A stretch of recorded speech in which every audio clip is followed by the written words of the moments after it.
Shizuo Kambayashi, AA font size print. People walk by a huge screen showing a news program reporting U.S. President Donald Trump's State of the Union address, in Tokyo, Wednesday, January 31, 2018.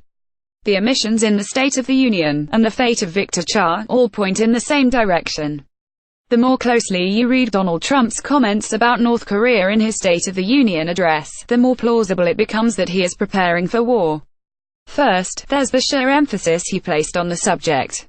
In his speech, Trump devoted a mere sentence to Russia and China. He devoted 23 words to Israel, 34 to Afghanistan, and 48 to Iran. Even the war against ISIS, which Trump cites as the main foreign policy achievement of his first year in office, garnered only 302 words.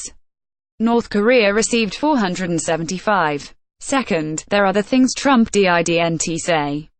The Olympics begin in South Korea in 10 days, and the South Korean government hopes participation by athletes from the North will ease hostility on the Peninsula.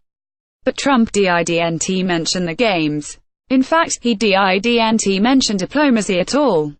Even more strikingly, he didn't mention either sanctions or China. For close to a year, the Trump administration has been urging Beijing to increase economic pressure on North Korea. It's also repeatedly congratulated itself for having passed the toughest ever United Nations sanctions against Pyongyang. In a speech devoted in large measure to trumpeting his achievements, one might have expected Trump to mention those sanctions again. But he did not, nor did he ask China to further help in isolating Kim Jong-un's regime. Instead of sanctions, Trump referred to America's campaign of maximum pressure, a phrase that could cover military as well as economic means. The sanctions strategy requires some degree of American patience. Trump's attack on the complacency of past administrations suggests that his is running out. Subscribe, receive daily email updates. Subscribe to the Defense One Daily. Be the first to receive updates. Also notably absent was any clear sense of what North Korea would have to do to satisfy the United States. In his speech, Trump focused less on the regime's nuclear weapons than on the nature of the regime itself. He told the story of Otto Warmbier, an American student arrested in North Korea who died shortly after his return to the United States. And he saluted Warmbier's parents, who he had invited to watch the speech. This isn't that unusual. Telling the stories of individual Americans has become a State of the Union tradition.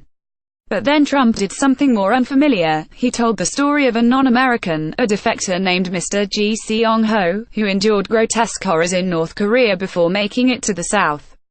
If Trump still aims to pressure Kim Jong-un into a nuclear deal, these stories are counterproductive. The North's central rationale for developing nuclear weapons is to forestall the kind of regime change America brought about in Libya and Iraq.